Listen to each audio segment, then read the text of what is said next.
Greetings, everyone. My name is Willis Harris, but many of you know me as Work-It Willis, the crazy guy with all the dancing mascots and silly antics. But I'm just a kid from Atlanta, and I've got big dreams and aspirations. I'd like to be more like Tyler Perry. He's my hero because he picked himself up from his bootstraps and presented his own realm in a huge entertainment industry against all his peers and critics. So I'd like to be more like Tyler Perry. But what I'm saying is I'd like to give you the announcement that I am becoming a master. Yes, I am pursuing my master's degree in entertainment business. As the mastery book discusses, vocation means to be called. And I believe that at an early age, I found my calling to entertainment. And I can attest to many of the strategies, well, all the strategies, all 5 of them, 1, 2, 3, 4, 5th, 5 strategies that Robert talks about in this book. Avoiding the false path is something that I realized at an early age. I went through many battles with myself on which profession to jump into, and that led me on a journey to become a doctor and a lawyer. Now, those are great. We need doctors and lawyers, but it did not resonate with me. And it did not give me that childlike sense of wonder and excitement.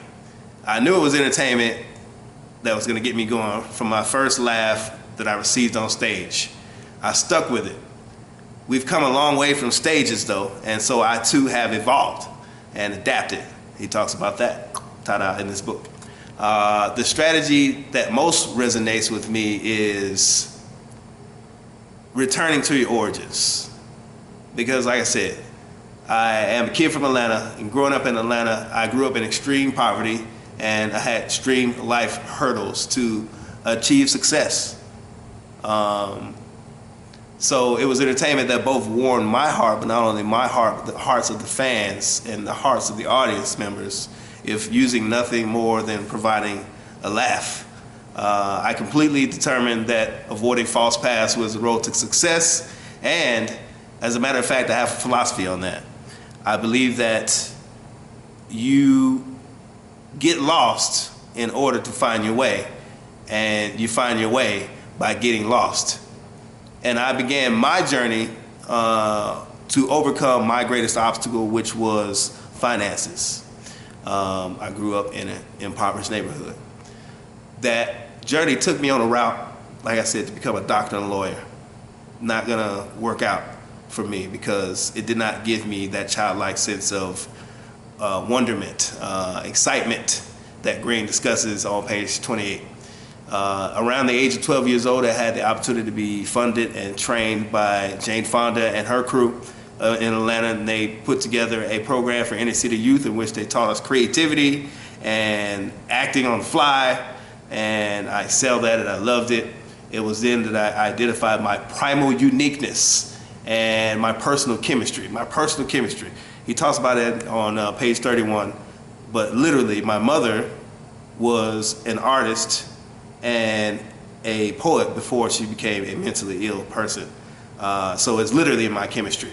I have been on this improvisational journey for 20 years, and I'm blessed to say that I've done nothing but entertain to make coin.